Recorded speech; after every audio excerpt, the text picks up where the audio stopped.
Сәлем достар, 640 есепте шығарамыз. Бірінші тұрған бізде мына жерде аралас бөлшек, соны бұрыс бөлшекке айналдырып алады. 3, мына жерде 3-ке 3-ті көбейтеміз 9, оған 1-ді қосамыз 10 болады да. Бұл жерде бізде енді мына бірінші есеп шығарып жатыр ғой. Бөлу болғандықтан көбейту болып, мына екеуінің орындары ауысады, алым мен бөлімінің. 2-ден 3 көбейтілген 5-ден 1 болады да, тең. Енді қараңыздар, мына екеуі қысқарып кетеді. Мына екеуін көбейткенде 10 болады ғой, қысқарады. Сонда бары қысқарғанда бізде мына 1 ғана қалады, жауап 1 болады екен. Бұлай қысқартып жазып қойын, сонда 1 қалды. Бұл бізде бірінші есепті. Енді екінші есепті шығарамыз. Бірінші бөлшек қалпынша болады. Екінші бізде мынау бізде аралас қой, соны бұрыс бөлшекке айналдырамыз. Және де мына жерде бөлу болғандықтан, мына жерде бөлшектің алымы мен бөлімі орын ауысады. Яғни мына жерде бізге көзге көрінбей тұрған 1 бар деген сөз. Енді мен астына жаза берейін достар. 5-ден 4 көбейтілген. Мына жерде былай шығады деген сөз. Бөлшектің бөлімінде 2, 2-2-ні қосып көбейтеміз 4, оған 1-ді қоссақ 5 қой. Осылай жазамыз. 2-ден 5 болады. Енді мына жер көбейту болып, және айттымның астында 1 бар дедім.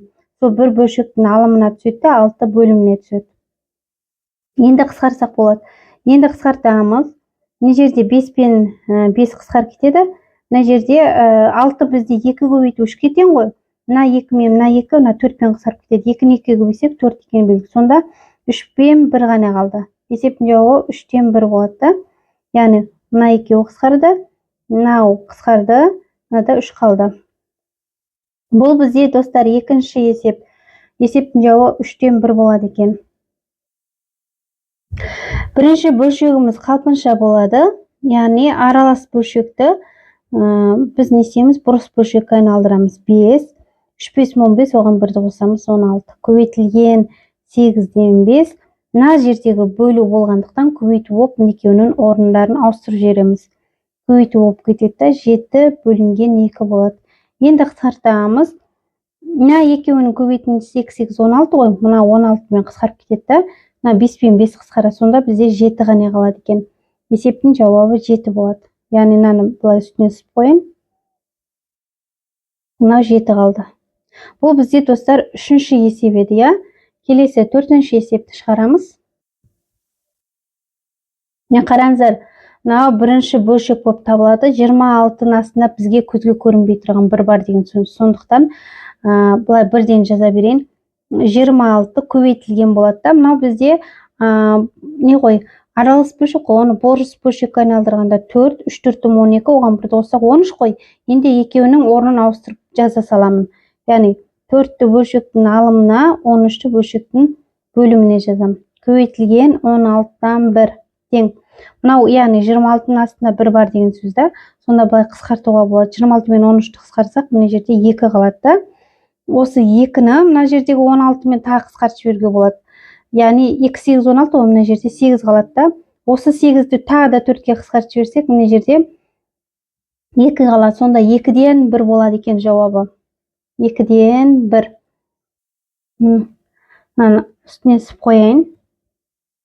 Мына жерде 2 қалды. Осы немесе бұлай 2, 4, 8, 8, 16-ға қысқарта салсақ та болады бұлай. Сонда 2 қалады да. Төртінші есебіміз. Келесі бесінші есепті шығарайық. Бірінші бөлшегімізде аралас бөлшек тұр, оны бұрыс бөлшекке айналдырайық. 8, 4-ке 8-ді көбейтеміз. 32, оған 1-ді қоссақ 33 болады. Көбейтілген 11-ден 6. Мына жерде бізде аралас бөлшегіміз 4 бүтін, 2 бүтін деп тұр, 4-тен 1. 4-ті бөлшектің бөліміне қалпынша жазамыз. 2, 4, 8, оған 1-ді қоссақ 9-да. Енді бұны орындарын ауыстырып жазам. Көбейту болып кетеді. Енді қысқартуға болады, достар. Яғни мына жерде қысқартып жіберейік, 3 қалады. Осы 3-ті қайтадан қысқартып жіберсек болады 9-ға. Мұнда 3 қалады. Осы 3-ті тағы қысқартуға болады. Мында 6 менен. Сонда мында 2 қалады да. Енді осы 2 менен 4-ті 8 мен қысқартып жібереміз. Сонда барлығы қысқарып кетіп тұр. Сонда есептің жауабы мына жерде 1 болады. Достар, 1 деген жауап шығады. Келесі соңғы 6-шы есеп. 6-шы есепте мына жерде 1, 6-шы есеп мына жерде 1 бар. Аралас бөлшегіміз бұрыс бөлшекке айналдырып алайық. 7, 7-ге 1-ді қоссақ 8-да көбейтілген 4-тен 3 мына жерде бөлуіміз көбейту болып орындар ауысады.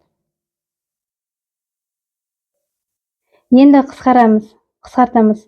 Мына 3 пен 3 қысқарып кетеді. 8 менен 4-ті қысқарсақ, мына жерде 2 қалады. Болды, басқа қысқаратын ештеңе жоқ. Сондықтан мына жердегі 2 мен 10-ды көбейтсек 20 бөлінген 7 болады да. Ол дегеніміз 2 жетім 14, 3 жетім 21 асып кетеді. 2 жетім 14 қой.